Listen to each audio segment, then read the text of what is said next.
Good morning, viewers. My name is Harish Venugopalan, and I have written a book on the Rajiv Gandhi assassination case, and that's what I'm going to speak about for the next 10 minutes or so. Before coming to the book, I would like to mention the fact that I've dedicated this book to Ilayaraja, right? And today being June 3rd, he was born on June 3rd. A phenomenon called Ilayaraja was born on June 3rd in Pannaipuram, Theni district before 80 years. So I daily night, in fact, I listen to his songs like most of you and then go to bed.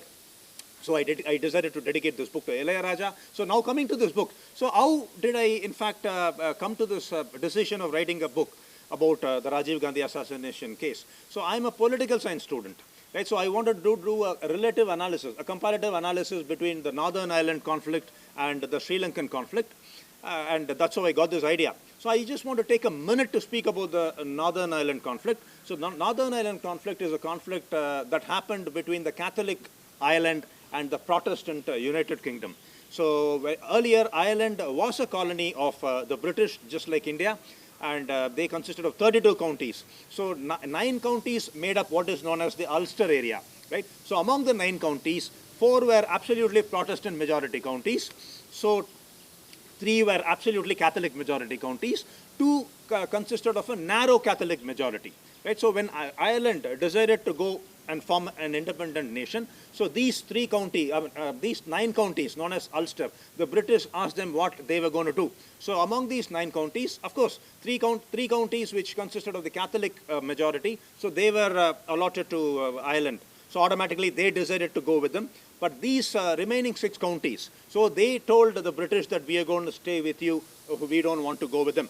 So, and they remained with the UK, and that started what is known as the Troubles. So the Troubles was a 30-year conflict that happened between 1968 and 1998. In the year 1998, what is known as a Good Friday Agreement was signed between the UK government and the Republic of Ireland government under the guidance of the US. Bill Clinton was involved. So similarly, Rajiv Gandhi tried to bring about an agreement between the Sinhalese and the Tamilians. So, but that was spoiled by the Prabhakaran and Vaiko, right? So now I just want to mention one more fact about the attempt on Margaret Thatcher, the former British Prime Minister, who was an assassination attempt was made on her in a place called Brighton on October 12th, 1984. But she escaped, even though 5 people died. Right, and in 1984, of course, we know that Indira Gandhi herself was assassinated on October 31st, 1984. Right. So coming to the Rajiv Gandhi assassination case. So how did I get this idea of writing this book? So I have to mention 2 individuals mainly. So one is Raghotaman. Raghotaman was the number 2 in the SIT. SIT is a special investigation team which was formed under the CBI to investigate the assassination of Rajiv Gandhi. So, and he has come out after 2009 when the LTT and Prabhakaran were destroyed. So he came out openly saying that the whole investigation did not happen in a proper manner. Well, when a number 2 of an investigation case of the SIT comes out and says that the investigation case did not happen properly and no action was taken against him, a case could have been brought. No action was taken against him, and no questions were asked, and he has raised many questions against Karthikeyan, but Karthikeyan never bothered to answer any of them. I mean, this only shows that, Karthikeyan has committed a great fraud on the nation, right? So this is the decision that I came to, right? So after that, Mohan Raj Jabamani, in fact, I forgot to thank him in the initial part of the video. I thank Mohan Raj Jabamani for uploading this video on June 3rd, which is Ilayaraja's birthday. And coming to Mohan Raj Jabamani, he in fact he joined the SIT in 1991 and came out of the SIT voluntarily in 1993. He's given out many interviews, many videos saying that the entire, the case was a scam and it did not happen in the proper manner. And again, no action has been taken against him till now. I think both these people have played a large influence on me, right, to come to this decision that a major fraud has been committed on the people of India, on Tamils and non-Tamils, on the people of India by Karthikeyan and co. Right? So I decided to probably, and then after that, I watched many videos, read many interviews, read many books, did many interviews with people. There are a lot of other people involved who I cannot mention in this video, but I've mentioned them, most of them at least in the book. Right? So, and then I found out the truth. I came to the decision that this is the truth, and that is what I've written in the book with evidence. Right? If you read the book, you will know who the actual who the actual murderer is. Right? So after that, the role of Rajinder Jain. Rajinder Jain was a person, was an astrologer, political science, social activist working under Chandra Swami. Right? So he has given an interview in 1991 August saying that Chandra Swami needs to be investigated in the Rajiv Gandhi assassination. But Chandra Swami was not investigated at all. He was not questioned at all. This only goes out to show that somebody powerful was behind, was protecting Chandra Swami and all the accused, including themselves. Right? So that is about Rajinder Jain. And finally, he decides to come in front of Jain Commission. He does not come. And finally, after a few developments, when he decides to come to the Jain Commission, 1 or 2 days before he actually appears, he is due to appear, he is murdered in New Delhi. And that case is converted into a suicide case thanks to the very manipulative Delhi police. So this is done clearly due to political pressure. Right? The postmortem report clearly says that this was a clear case of murder, but it is not investigated properly, just like well, in some ways similar to Rajiv Gandhi assassination case. So after that, in fact, Ramesh Dalal himself was working, is a political activist. He was working under Chandra Swami. He was close to Chandra Swami. He has also written a whole book about the role of Chandra Swami.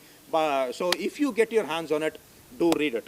So, and then we come to the role of Prabhakaran. So see, it is very clear, dear viewers, that Prabhakaran has committed this assassination, but not for, in fact, revenge or the propaganda that is done, which says that he has committed this murder as a revenge to the misdeeds of the IPKF when they committed them in Sri Lanka. No, that is not true at all. He has done this only for one reason, which is money.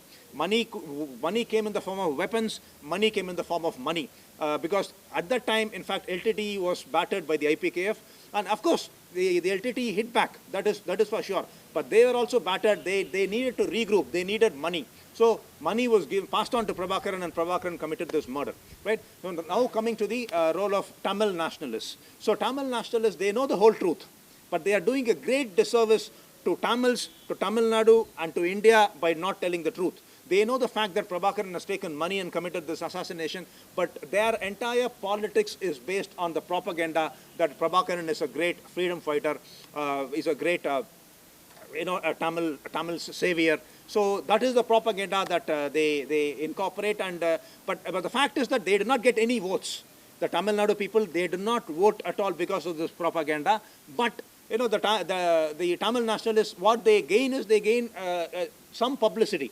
And their names come in the newspapers, appear in the newspapers, and that is the reason why they are doing this propaganda continuously, right? So, and now we come to the question: who has committed this murder? So, as I told you, it is very clear that this murder was executed by Prabhakaran, right? And Chandra Swami was the broker in between. So he passed on the money to Prabhakaran.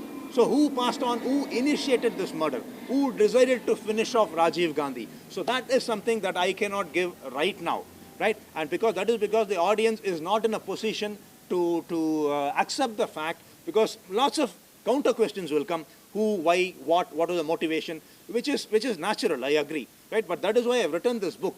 In this book, I have written the entire facts with evidence. If you read the book, then you will come to know the facts. You will come to know the fact who's committed this murder actually, right? So do read this book, and see whether you read this book or not. So one final comment that I will make about Rajiv Gandhi is that he was our former Prime Minister, and he was killed in the most brutal manner, along with 17 others, right? So the facts of the case need to be brought before the public.